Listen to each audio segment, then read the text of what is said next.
the Western Conference quarterfinals shifts to Chicago.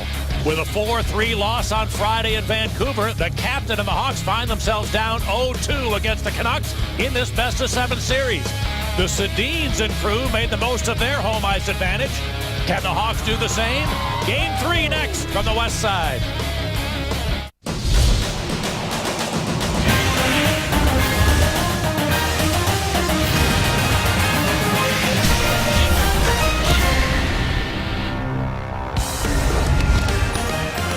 To downtown Chicago for the opening round series between the Blackhawks and the Canucks. Vancouver holding serve, winning the first 2 games in their building. Tonight it's game 3, and you saw the Chicago Blackhawks walk into the United Center with a very businesslike look on their faces. The mathematics don't tell you it's a must-win game, folks. This is a must-win game for the Chicago Blackhawks.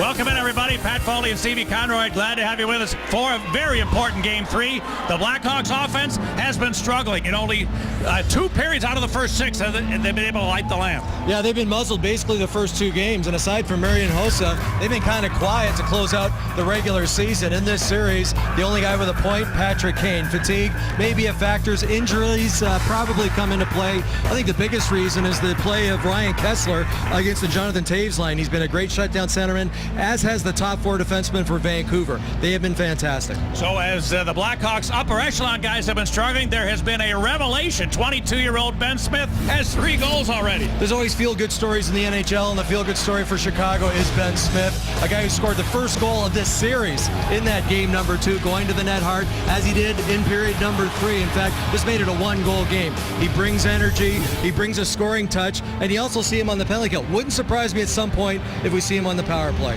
Well, the Blackhawks go against one of the upper goaltenders in the entire National Hockey League, and whenever you're going up against a good guy, you talk about net presence.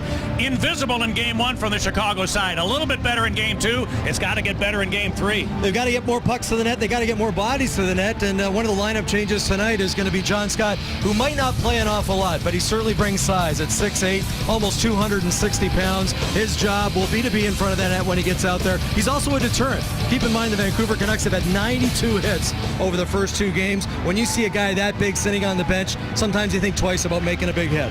Well, the Vancouver offense led by a dynamic set of twins. They were off the scoreboard in game 1, but still got the win. They were dynamic in game 2 and lit it up. They were a force. They combined for 4 points here in the second period. A power play goal by Daniel Sedin a little later on. This was the eventual game winner. Henrik got it to him. Daniel realizing he couldn't pass, so he takes the shot, and that's what makes these guys so dynamic. They're a threat to shoot. They're a threat to pass also. It'll be the job of Duncan Keith and Brent Seabrook to try and shut those guys down. Well, the Vancouver Canucks had the best record overall in the league. They had the best road record leading to that, so they were very good away from home. The Blackhawks were dominant on home ice a year ago. A different story this year, but tonight, a sellout house will be waving the red towels as the Hawks try to claw their way back into the series. It's game 3, Chicago and Vancouver, when we come back.